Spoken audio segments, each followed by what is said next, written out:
I upset some people this week. If you know enough people, you're going to upset some of them sometimes. But it never feels good to cause upset to people whom you care about and with whom you have a tremendous amount of sympathy for the very reasons why they are upset with you. I want to explain whom I upset and how it upset them and my response to that. We had a traumatic or a nearly traumatic incident in our community this week. A member of our community, after having dropped off their child from school to school at Pressman, was walking back towards Olympic Boulevard and was hit in the head by a homeless, unhoused person who spends time by the 7-Eleven, pushed into the street, nearly hit by an oncoming car, and then was able to make it back onto the curb without further injury. Thank goodness the victim, a member of our community, was not terribly physically harmed, but you can imagine the emotional and psychological trauma of being hit by someone that you had no expectation was going to happen, and to have been nearly hit by a car as you were recovering from that blow. We are a shul and a school embedded in a very complicated city. And cities have aspects of them that are dangerous. And we have only to look and open our eyes over the last few years to recognize the extent to which parts of Los Angeles, a city that many of us love, have called home for generations, has become more dangerous than it has before, even in neighborhoods where you and I make our homes. In my own neighborhood, which is just about a half mile from here, there was a person murdered in their own home, 6 houses away from us, by someone who was indigent on the street, someone who actually had been spoken to by police officers because they were lingering on streets where it seems that they didn't necessarily belong. At the time, the police recognized that no crime was in the process of being committed or was certain to commit. The police left. Within hours, that person entered someone's home and took someone's life. This is a real issue. And we have 550 kids coming in and out of our building twice a day, Monday through Friday, in addition to the ways in which our campus is filled with kids and adults every day. We are community partners, we are community residents, and we are also Jews who live by a social and moral code that pushes us to think more complex about things that may seem simple. The leadership of the synagogue sent out an email to the congregation, mostly to inform them what happened, because word had begun to spread. We wanted to get out in front of the story, to remind people to be alert and aware. Even with our security guards, we cannot guarantee that anyone within a block or two of our building is going to be safe 100% of the time. We wanted to encourage a certain vigilance when walking the streets of Los Angeles.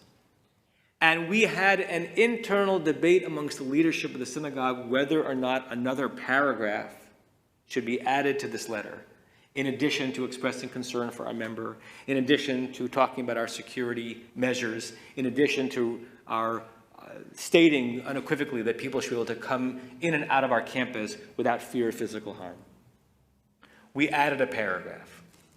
This is what the paragraph said. As we confront the growing crisis of unhoused and mentally unstable people on the streets of Los Angeles, including adjacent to our campus, we may find ourselves toggling between two notions. On the one hand, we care for every human being, every citizen, every resident of our city, and we are called by our Jewish values to contribute to forces that ameliorate the situation, not just for our well-being, but for the well-beings of those most vulnerable. Most on the street did not consciously choose their lot in life, and we must find requisite compassion for them and the situation they are in. On the other hand, we have every right to expect that we can walk to and from school and synagogue without risking physical harm, without being afraid of being assaulted. And so we also must contribute to continuing to secure our campus as well as the immediate environment surrounding as best as possible. Reality is that we must live holding both notions dear to us simultaneously. A good number of people in our community who received that email were furious at the content of that paragraph. Rabbi, how dare you do anything in this email other than express solidarity with the victim and re-articulate your commitment to securing our campus? Rabbi, this is not the moment to express your bleeding heart for those vulnerable in our society. There are other moments for that. This is the moment for us to circle the wagons, protect our very own, and make sure that people can come and go on our campus without fear of physical harm. Rabbi, this was not the moment to share that message. I have great empathy and sympathy for the people who are angry at me, angry at us for including it. These are people who live within a few blocks of our campus. These are people who face walking in and out of their homes and apartments all the time. The question, is today going to be the day that someone does something unpredictable that's going to harm me or someone that I love? These are people who walk over people and sometimes their excrement simply by going in and out of their homes. These are people who wanted their rabbi and their synagogue to say, on this day, independent of what we're doing on other days of the year, we are focusing on us. And isn't it okay to focus on us?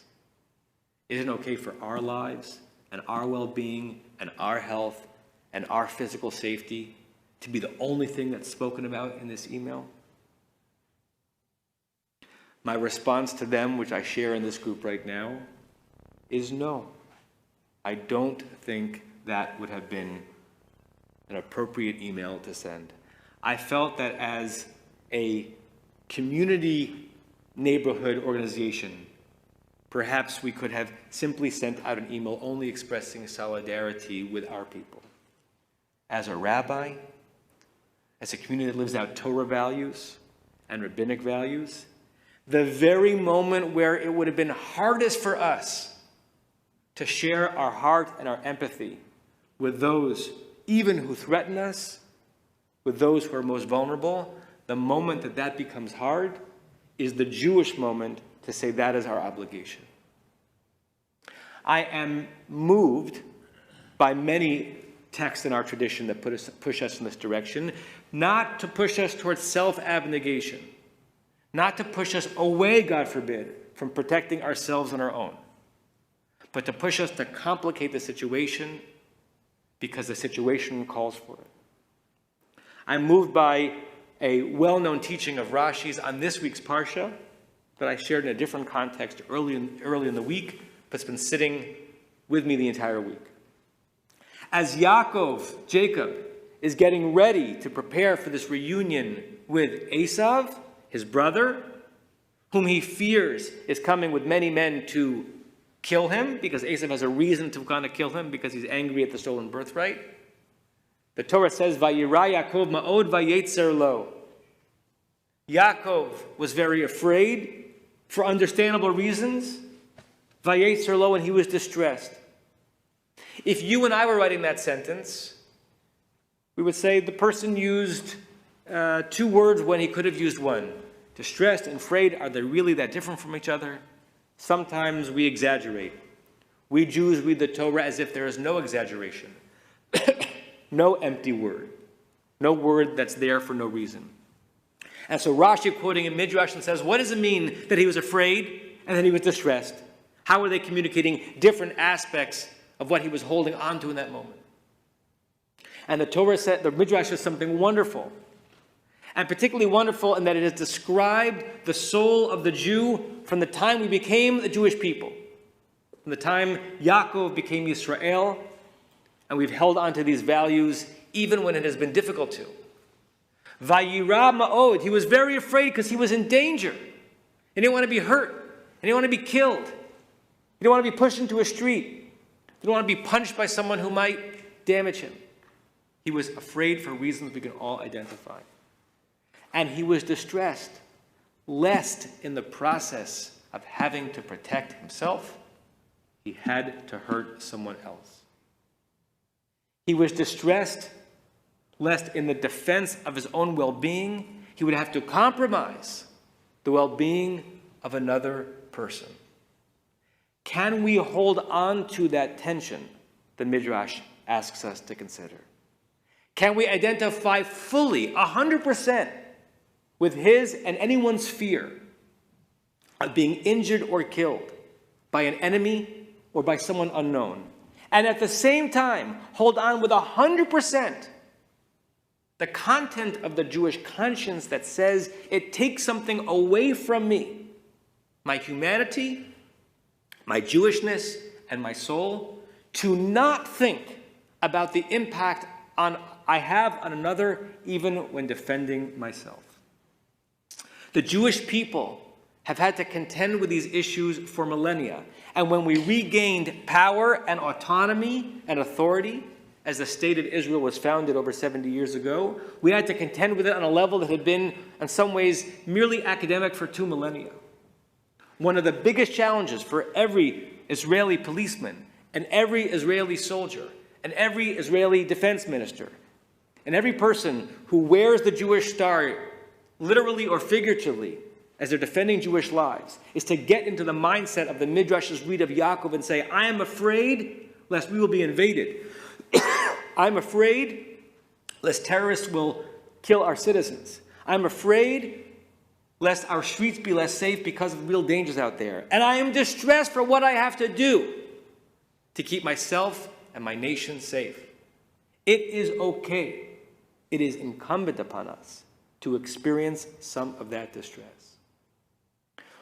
When I walk north from this campus, past the spot of this incident, and I've done that now 6 or 8 times since the incident, even though the incident didn't happen to me, I have felt the first half of that Yaakov phrase, afraid for the well-being of me and my child's hand that I'm holding.